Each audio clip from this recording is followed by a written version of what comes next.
Hi, welcome. This is day 6 of service dog training with Jax. Now in this video, you're going to see me do, again, the basic circle method with Jax. And so here the focus is on adding on to the script with some downs, but really going for some good body position with Jax. And at the same time, I'm switching over to the flat collar. So here I'm just right over to the straight collar with Jax because, again, it's about alignment. Once influence starts taking hold, once he starts really coming into the script really well, I'll switch over to the flat collar to help with that alignment. It just makes for better communication, and then again, that's always good news when you can switch over to a flat collar at a certain point in the script changing process, because that represents a good level of changes already happening, so which is great. But here in this video, you're going to see me doing the circle method. I'm going to be doing downs at certain points here, but again, what to look for with Jax is how he comes into that position. Okay, want good body posture in the prone position, him accepting that. And again, the focus here isn't on me using commands that way, so I'm not going to be leaning on the words. You may hear me say the word as I'm doing it, as I'm as I'm putting influence onto him, okay, to have him go into the down. You may hear me say the word, which is fine, as long as the action takes precedence over the word, okay? So action is really important that he just does it.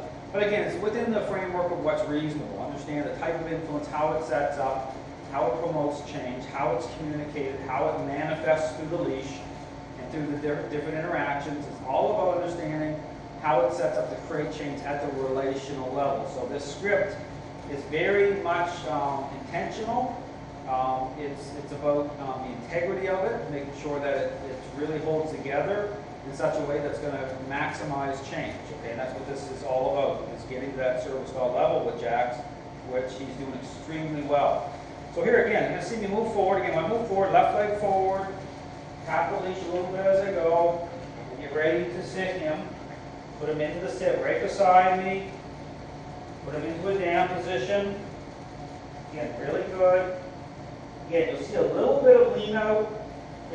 When he does that, it's about, again, wanting really good body position here. Again, it just will clean up more and more as I do it. Again, move forward. Now here when I'm doing the down, it's not about doing it down every time. It's about doing it randomly every fourth or fifth sit. Again, right here, good push-pull. Push-pull is more of a, again, eye-on moment. Draw him in. Go forward with my left foot. Now, when you do positions 2 or down, you don't want to mix it up too. You want to do it always in the same spot. I'm going to do one right here. Really, really good. See that? Really good. Just settle right into it. Push. Now, another push and pull when he's down there. It's another like little set point. Another little. It's language. Just picture the method, because that's what's happening. It's language. Okay, I'm speaking language to him. Even though I'm not using my verbal words, he understands what I'm doing, my intent. That's what makes this system special, more depth to it, because it follows nature's paths. Understanding how influence sets up to create change, how it promotes it into the person. So, same thing, I'm walking, just my pace. Again, and want to nail that position right here, right in beside me, good push-pull, and so you want good position. Position is mind and body. So, dogs that have control will resist coming into this position. Okay, they want to try to keep out a little bit, or you want to make sure if they're moving out, you're not moving with them. Okay, that's really important. So always nail the position, get them into that position, or if it gets a little cockeyed or off to the side, really working towards making sure they come to you. That's really important. Taking left foot forward. Moving him. This time we're going to do another down in a minute. Same thing. Good sit here. Down. Down right here. Another push pull when he's down here. Back up into the sit. So when I put him up in the sit, I'm applying some influence there. I'm communicating that. There's what people will call pressure, okay? But it's done in a way it's communication. So he's accepting at a level where, and this is the thing to understand too,